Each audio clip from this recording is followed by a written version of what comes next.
Bush v. Gore, while the court said don't ever cite this again, it did begin a series of cases, including Citizens United and Shelby County, where the court gutted the Voting Rights Act, and others, where it was willing to be very activist around the elections in a way that it really had not been before. And it felt to many of us like the kind of cork had been pulled out of the bottle. Do you think that's a fair assessment? Well, I think to some extent they reach on their own terms, but I think you're right that it started us down a pathway of judicial participation in our electoral process that had not been the case before. And I think the court has pulled back from that in some respects. I think the court, when confronted with some of the same kind of electoral issues that were decided in Bush v. Gore, has let the state courts make those decisions. I think the court recognizes that Bush v. Gore was a very troubling, very dangerous decision. I think they did at the time when they said, don't cite this case. This is for this case only. Although I think one of the real defects in that decision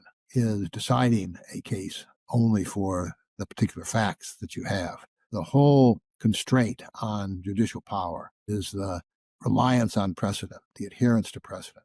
It is the knowledge that when you decide a case one way, when the challenger is a Democrat, those principles are going to be applied when the challenger is a Republican.